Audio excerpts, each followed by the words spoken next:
Welcome to part 3 of my Justice League rewrite. If you haven't seen parts 1 and 2 yet, I would highly recommend watching them now. Even if you haven't seen them in a while, it's probably worth giving them a look. The link is in the episode description. But in case you don't have an hour to burn, here's the recap. And if you don't need it, you could skip to this time in the video. Okay, Superman has been dead for a year. Batman feels guilty, and unbeknownst to him, at the time, someone taped the Batman v Superman fight, so the public blames Batman for Superman's death. He is working with Alfred to fight crime, but Bruce has shut out Diana and hasn't attempted to assemble the Justice League because of his guilt. A memorial for Superman is interrupted by Clayface, who Batman defeats but later learns was just a distraction for another in a string of suspicious museum robberies. Batman rushes to another museum that's in the process of being robbed, and in the museum encounters a group of supervillains calling themselves the Legion. This group is led by Deathstroke and contains Weather Wizard and Copperhead, with Toyman hacking at a remote location. Batman is almost defeated by the Legion, but at the last minute is rescued by Wonder Woman, who Alfred contacted because he correctly feared Bruce was in over his head. Deathstroke and Weather Wizard escape, but Bruce and Diana manage to capture Copperhead. They interrogate her and learn that the Legion is attempting to steal 4 Egyptian artifacts. She doesn't know why Deathstroke wants them, but knows that once the 4 artifacts are assembled, the Legion will be unstoppable. Copperhead doesn't know who else is on the team besides Deathstroke, Weather Wizard, and Toyman, but she does know that the final artifact that the Legion needs is at the Smithsonian National History Museum in Washington, D.C., and that the Legion is planning to steal it in a week. Bruce gives in, and he and Diana decide to recruit the other 3 metahumans, Aquaman, Cyborg, and Flash, to form the Justice League. Arthur has trouble with being part of a team. Victor is scared of using his powers. He's too powerful because he has a mother box inside his chest. Bruce decides to recruit Victor only as a hacker to counter Toyman. Barry really wants to join the team, but Bruce feels uncomfortable working with someone young because of his past experiences with Robin. Everyone meets in DC. Victor and Arthur have an argument. Everyone talks about their powers, but when Bruce tries to get the team to talk about their weaknesses, only Barry volunteers that information. The team members train together. Diana spars with Arthur and they don't get along. Barry spars with Bruce and they get along too well for Bruce's comfort. Diana races Barry and realizes that he's holding back because he doesn't feel comfortable around these guys. So Diana tells Barry a story about Hermes to make him feel more confident. Barry bonds with Victor over being an accident. Bruce gives Barry a suit. Victor talks to Bruce about being a leader. Diana tells Bruce that she can't figure out what the Legion wants with the artifacts and something feels off. Then an alarm sounds indicating a break-in at the Smithsonian, and the team, with the exception of Victor, who's staying back to hack, leaves for the museum. Okay, so here we are, the midpoint of our story. I like midpoints a lot. I found them fascinating. They're the point where things get serious. Outside of the actual climax of the movie, heroes defeating the villain, this is traditionally the most consequential scene in the movie, and it can be for a ton of reasons. This can be the scene where the true enemy shows his face. This can be the moment where everything goes wrong. This can be a dramatic shift in the flow of the narrative. Mine's gonna be all 3. I think the Marvel movies have particularly well-constructed screenplays, which usually means they have well-defined midpoints. In the first Avenger, Steve Rogers jumps out of the plane and becomes Captain America literally halfway through the movie. In Winter Soldier, Steve and Natasha learn that Hydra has infiltrated S.H.I.E.L.D. exactly halfway through the movie. Civil War, Bucky breakout exactly halfway through the movie. Perfectly balanced, as all things should be. And speaking of that, I actually had a great conversation with some of you guys on Twitter, twitter.com/NandoVMovies, wink, about the midpoint of Infinity War that really made me think about that movie in a new way. And to its credit, Justice League had a pretty well-defined midpoint, the first Steppenwolf encounter. But I think it's weak, and nothing really changes. We already know Steppenwolf is an imposing figure. We already know he wants the mother boxes. We already know where all of the mother boxes are. This scene is just our heroes meeting and fighting Steppenwolf, and doing pretty well. Like, they don't kill him, but they hold their own, and it seems like if they had another shot, the Justice League could easily beat Steppenwolf. That's not good, and it's why I don't think Justice League flows really well, especially in the middle. This scene should dramatically raise the stakes. Things should get serious. Probably should be the moment where we find out where the 3rd mother box is. But hey, whatever. At this point, we are beyond that version of the movie. Now, I'm going to start with my midpoint, and if you're a little confused, just stay with me, it's going somewhere fun. So,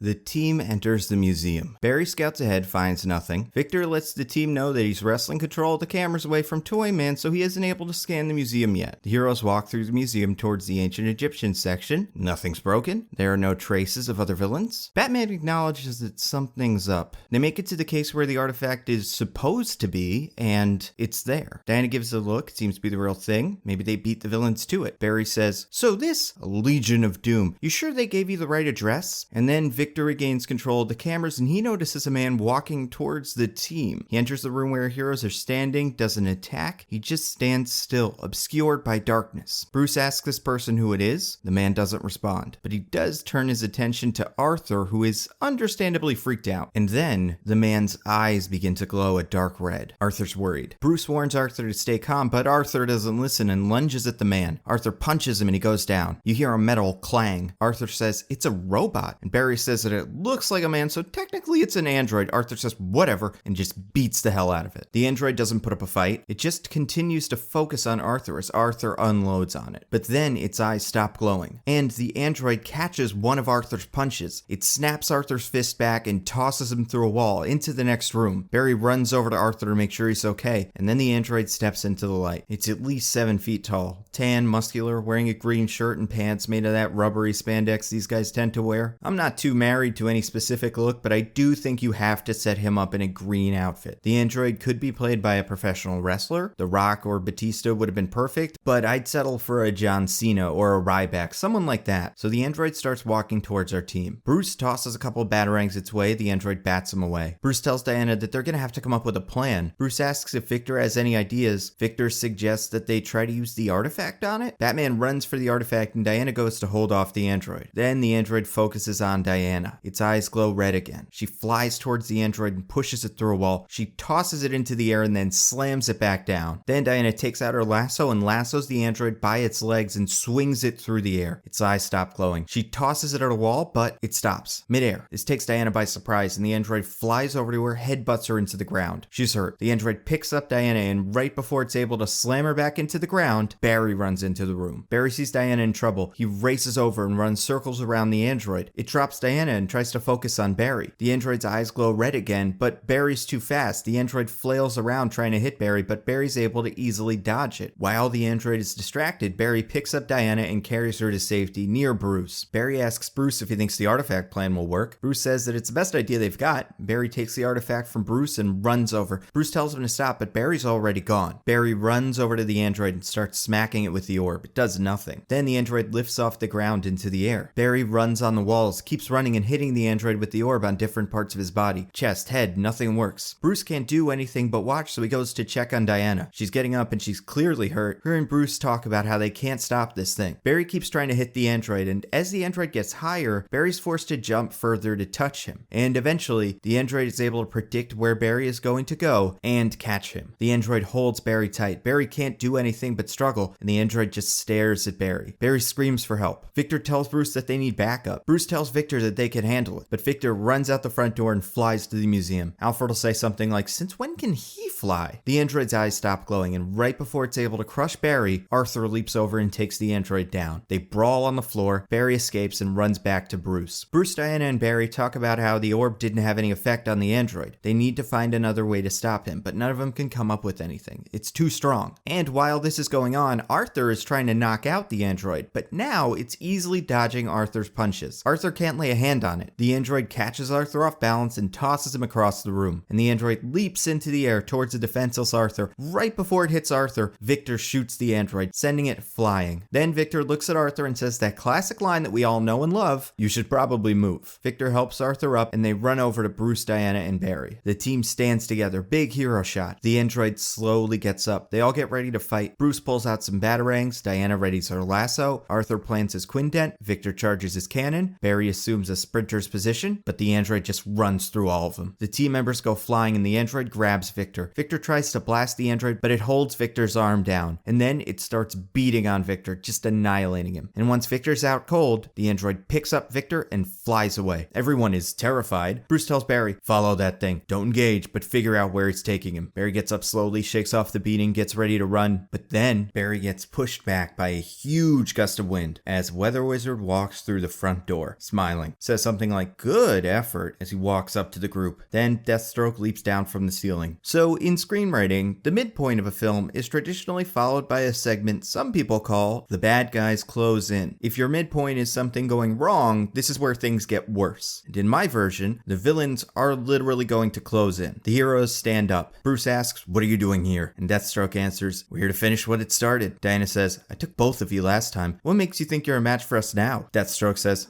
"'Cause we're not alone." alone. Then from a dark hallway, something walks over to the group. It's 10 feet tall, has huge claws, and once it gets into the light, it becomes clear that this is some sort of giant human-shark hybrid. It lumbers over to the team. Barry asks Bruce, you wouldn't happen to have some sort of shark repellent, bat spray? You know what, never mind. Diana says, I've fought bigger. And then, from another hallway, a voice says, is that so? A red-haired woman walks towards the group. Let's give her like a southern accent, since why not? She says, well, this is going to be a big day for you. And then she clenches her fist and grows. The woman becomes at least 30 feet tall, towering over everyone else. So, our third and fourth members of the Legion for this fight are King Shark and Giganta. King Shark's pretty simple, it's just a street shark. There's more to him than that in the comics, but for the purpose of this movie, street shark. And then Giganta is equally simple. She's a woman who can grow, like Ant-Man. Just like Weather Wizard and Deathstroke, they have one gimmick. I don't expect them to be the main villain in another movie, and fans of the comics like them. Also, now we have one villain from each hero's rogues gallery. Batman has Deathstroke, Flash has Weather Wizard, Wonder Woman has Giganta, and then Aquaman has King Shark. Even though King Shark was originally a Superboy villain and it's kind of sometimes a Flash villain, I don't want to use heavy hitters like Manta and Ocean Master, so King Shark is probably the best fit for Aquaman. He's also one of the best Aquaman villains that doesn't usually work alone. The heroes are surrounded, and they just got beat down by the android, so they don't have much in them. Bruce says, Flash, you have to get out of here. And Barry says, I'm not leaving. Deathstroke says, you know the plan. And then the Legion charges at the heroes. Each villain pairs off with their hero counterparts. King Shark tosses Aquaman into the ocean hall. It's on the nose, but why not? Weather Wizard uses a gust to push Flash into another hall. This one can be anything. Bruce and Diana fight Deathstroke and Giganta in the center area. It's the only place Giganta would really fit. And this fight is brutal. The heroes try to hold their own, but they can't. Each one is getting beat down. There are moments where it seems like a hero is going to get the upper hand, but it doesn't last. The only specific moment I want to see in this fight is I want Diana to lasso Giganta in an attempt to pull her down, and Diana asks Giganta, what was that thing that attacked us? And Giganta answers, I have no idea what you're talking about, before knocking Diana onto the floor. And eventually, the fight ends with each villain about to kill their hero. And then Barry hears Diana scream as she's nearly crushed by Giganta. And Barry remembers a line from Diana's story that stuck out with him, and lightning starts shooting out of his body. Barry starts running. He's running past all of Weather Wizard's lightning, dodging it effortlessly. He runs up to Weather Wizard, punches him in the jaw, knocks him down, and then Barry gets ready like a sprinter. Cut back to Diana under Giganta's foot. Giganta lifts up her foot a little bit. Diana's scared. Bruce yells, no! And then, right as Giganta crushes Diana, you hear a sonic boom, and then Diana disappears. Giganta stumbles, looks at Deathstroke, confused. Deathstroke looks at Bruce, who's smiling. Bruce says, no splash. Deathstroke pulls back his katana, and right as the sword is close to Bruce's neck, another sonic boom, and Bruce disappears. This is our Quicksilvery sequence. We never really got that in Justice League. A moment where Barry is insanely fast. You have the shot where he runs down the wall and taps the sword, but nothing epic. So that's what this is. Barry is going to, one at a time, grab every member of the Justice League and run them back to the compound. Once he grabs Bruce, we see everything from Barry's point of view. He's got Bruce over his shoulder. He's running past people in slow motion, dodging cars. I've never been a huge fan of Zack Snyder's slow-mo, but this is the perfect time for it. So Barry drops Bruce off at the compound and then runs back to the Smithsonian. We're rapidly switching between real time and Speed Force time. Barry makes it over to Arthur, takes him out of King Shark's grip, and rushes him over to the compound. Then we see King Shark in real time punch himself in the face and fall over. Deathstroke realizes what happened and gets angry. And once Barry gets everyone safely to the DC warehouse, he says, whew, you guys are heavy, and then collapses. That's your midpoint defeat. I know, it's a lot. We have, for the first time, seen the true enemy, the android. We also now understand more about the Legion's actual goals. And our heroes' goals have shifted. It went from stop the Legion from stealing a fourth Egyptian artifact to save Victor. And now things are going to get worse. But now it's only because our heroes are a mess. Aquaman is furious at Bruce. He feels betrayed and he believes Bruce might have been working with the Legion the whole time. Diana's confused. She thought this team was the answer. Now she doesn't even know what the question was. Bruce is crushed. Everything he feared was going to happen if he formed a team has happened. And they start arguing. Everyone is trying to figure out whose fault it is. Arthur blames Bruce. Diana blames herself. Bruce blames himself. Barry stays out of it. And during the argument, our heroes are going to have a few realizations. 1. This was all a trap. The artifacts were a red herring. There is no ancient Egyptian superweapon. Sorry, fans of the comics who thought this movie was about Dr. Fate, Hawkman, Blue Beetle, or Black Adam. I needed to set up a very traditional scheme that would fool not only Batman, but the audience, so that you could be surprised with Batman. The robberies were real, but the Legion was only using them to trick Bruce into finding the other members of the Justice League, because flaws. Number 2, the android can copy powers. During the fight, the android was duplicating everyone's abilities and now has the combined powers of the Justice League. And also, 3, the android needed Victor's mother box. Using all these copied powers requires an incredible amount of power. The android kidnapped Victor so that it could steal his mother box. And then 4, someone else is pulling the strings. None of the Legionnaires are smart enough to build this android, not even Toyman. There has to be another player that our heroes aren't aware of yet. And this argument will end with Arthur accusing Bruce of betraying the team. Bruce will deny it. Arthur will say he didn't tell anybody about the team, so will Barry and Diana. And then Arthur will say, well, that only leaves one of us. Bruce will say, I didn't tell anyone either. Even if I did, it wouldn't matter. No one knows that any of you even exist. I hadn't even heard of you before.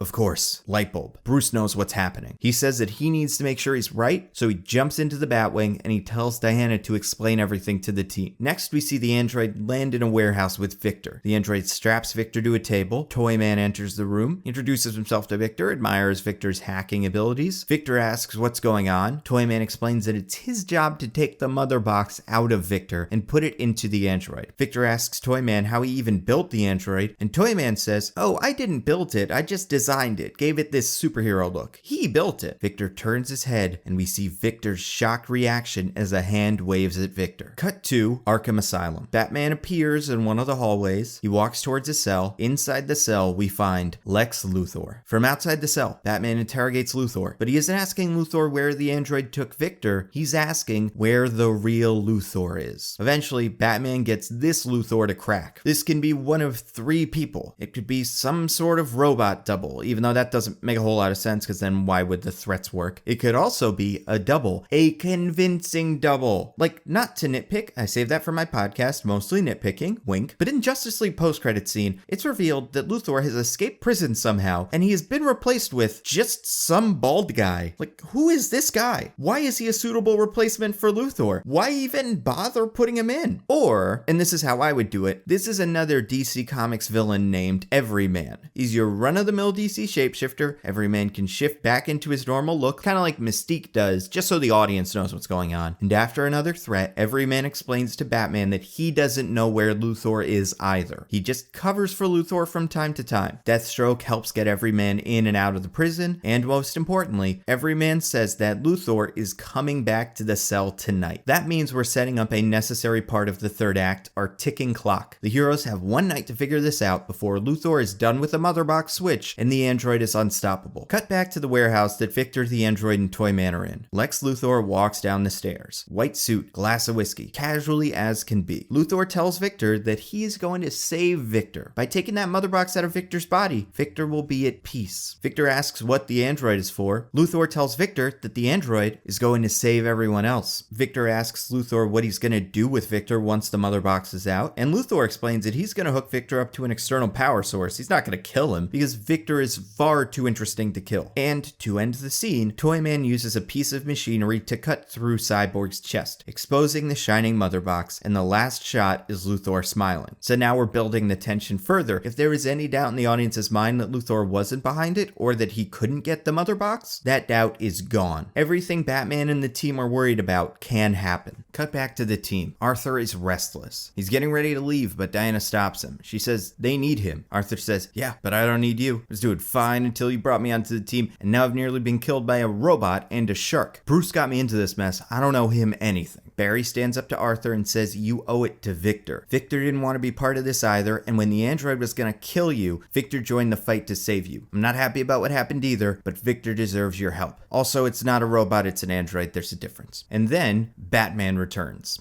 I had to say that. He explains that Luthor is behind all of this, and they only have one night to stop him before the android is unstoppable. Arthur says, it's all great, but we just got beat the last time because you didn't tell us you got our info from Lex Luthor. Why should we trust you? And this is probably the most important moment of the movie. Bruce doesn't know what to say. He's been hit with so much in the last few hours and feels completely responsible. Bruce hasn't been a real leader, and now a member of his team might get killed for it. Some people call this moment in a screenplay, and this is in in this case super on the nose, the dark night of the soul. Bruce has fallen and hit bottom, and now he's going to start picking himself up. Bruce remembers what Victor told him. To be a true leader, Bruce needs to open up and be vulnerable. Bruce asks Diana for her lasso. She questions it, but Bruce says, "Trust me." Then Bruce takes the lasso and gives a speech. He pours his heart out. "I'm Bruce Wayne. I've lost my parents and my son, and all that loss changed me. I was angry, broke my own rules, turned into a monster. When I found out about you guys, even though I needed your help, I couldn't ask. I was scared to be on a team and have to worry about losing people again, and worry about what that loss would do to me. But today I realized that fear is what makes us stronger together. Alone, we are not enough. That fear that we are going to lose one another makes us fight harder and pushes us to be stronger together than we are alone. I saw it in Robin, I saw it in Superman, and today I saw it in Barry. I barely know any of you, but I believe you have that same fear, and if we use it, we can beat the Legion and the android and whatever else shows up." Then there's a pause. Diana asks for Lasso back. She takes it and says, "I always wanted a team. I had one once, and we did something great, but then that ended, and I've never been able to find anything like it. And I think I wanted you all to be just like them, but you're not, especially you, and that was disappointing. But now I see that I need to accept that. I'm never going to get that back, and if I keep focusing on the past, I'm going to miss something that could be even better." Barry asks for the lasso. "I've always wanted to be like you guys,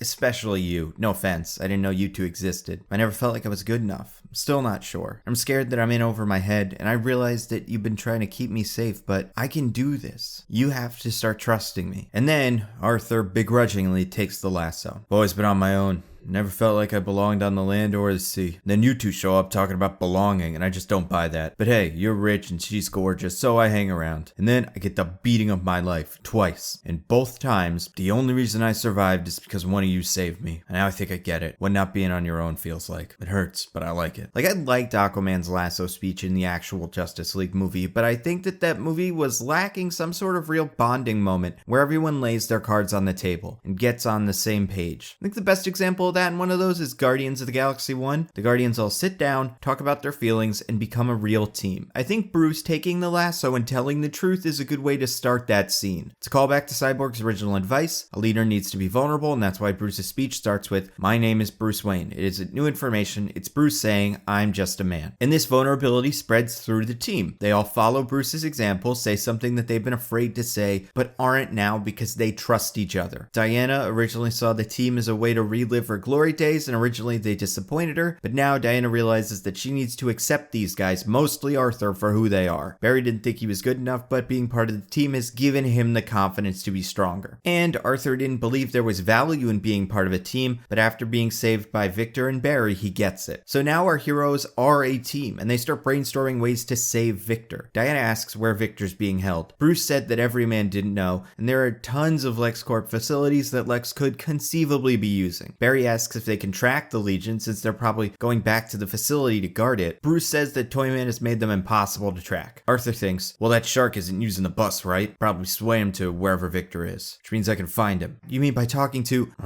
Okay. Arthur goes outside, dips his hand into the water, then he closes his eyes, opens them and says, it's gonna take a minute. Alfred says, also, I did some digging while you were gone, and I found an article from a few years ago about a company called Ivo Technologies. The company's founder, Anthony Ivo, is a molecular biologist working on something called absorption cell technology for storing energy. That sounds a lot like what your android was doing. Bruce asks, where's Ivo now? Alfred, deceased. Died 3 years ago, right before the company was purchased by, any guesses? LexCorp. Exactly. And since then, there have been no mentions of any progress on this absorption technology. It essentially vanished. So you're saying Lex Luthor is going to have an android that absorbed all of our abilities and is powered by the mother box? Yep. But what does he want with it? Why go through all this trouble? Just to kill us? Probably. Like it's absolutely going to when we rescue Victor. The only way we would stand a chance is if we had Superman. Well, I don't know. If Superman was with us, the android could have copied him too. I mean, imagine if that android had Superman's powers. Bruce realizes something. What did you say? I said, imagine if that android had Superman's powers. Bruce smiles. Of course. How did I not see this? What? Okay, everyone thinks Lex Luthor hates Superman, but the truth is Luthor is jealous of Superman. Luthor's angry that Superman has that much power power, and Luthor doesn't. So what does Luthor do? He creates a robot that can replicate metahuman abilities, gives me a list of 4 metahumans, and then the android replicates the abilities of 3 of them and steals the other one. What does Luthor have? Well, he has an android that's strong, fast, and can fly, running on the most powerful battery on Earth. Luthor made a Superman, one that only he can control. It's exactly what Luthor's wanted ever since he learned about Superman. So what does Luthor want with a Superman robot? Well, actually, I know, it's an android. That's important though. If Luthor wanted it to rob banks, he could have just made a robot, but he went through a lot of trouble making it look human. I think he's trying to replace Superman. That's why he waited until now to force you to find us. Luthor wanted everyone to see what things were like without Superman. When this thing shows up, everyone will accept it because they need something to keep order. So this thing is just gonna go around catching cars and getting kittens out of trees. Or Lex could have it fight the Legion. They don't seem to know the whole plan anyway. He can set them up with some job and have the android stop them. Then everyone's on the android's side. So we can't just save Victor. We need to destroy the android before Luthor sends it out into the world. Once people think it's a hero, the android will be untouchable, especially by me. But hold on, if Lex knew about all of us from the beginning, why not just send the android to steal our powers one at a time? Why bother tricking you into finding us and getting us all together? Because Luthor couldn't find you. He gave me everything you had. He didn't know where you were, and he didn't know how to catch you. Luthor needed to trick me into finding you all and bringing you to the same place at the same time so that the android could steal all of your powers at once. But we got the files from Luthor before Superman died. Why didn't Luthor just send it to steal Superman's powers while he was still alive? That's a very good question. Maybe it couldn't take all of them at once? Or maybe Superman would have been able to destroy it. Luthor must have a reason. In part 1 of this series, I said, everything that happens in this version of Justice League is going to happen because Superman died 1 movie ago. I wasn't kidding. And now the heroes know that. This is all about Superman. Traditionally, there's a moment at the end of Act 2 where the A-plot and the B-plot merge, giving our hero a new perspective and the ability to defeat the villain. That's what's happening here. This is the aha moment. The Legion of Doom and Superman's death plots are coalescing, and our heroes have a new goal. They need to destroy Luthor's android. Arthur goes into the water, closes his eyes. He listens again and tells the team that the Legion is in Gotham. Bruce knows that means Luthor is operating out of a secret LexCorp facility that Luthor keeps off the books. They suit up. Last thing, as they're getting on the transport, Diana asks Bruce, is there anyone else we could call? Bruce says, I tried Commissioner Gordon, but he can't do anything. His hands are tied, and the army isn't going to get involved. Arthur asks, well, can we bring Superman back to life? Bruce says, thought about that, but the only thing that might even be powerful enough is the mother box, and we don't have it. We have no police, no military support, no Superman. Tonight, it's just us. Barry hears that and says to himself, just us, just us. Justice? You guys, I think I figured out. Barry looks up and everyone else is in the transport waiting for Barry. Barry says, you know what, it's fine, I'll tell you later. And that is the end of Act 2. Our heroes have changed. This crushing loss has given them a new resolve and a deeper understanding of each other. They've gotten over their various issues. Bruce is a leader, Diana can move on, Arthur is a team player, Barry believes in himself, and now they have all the information they need to stop Luthor and save Victor.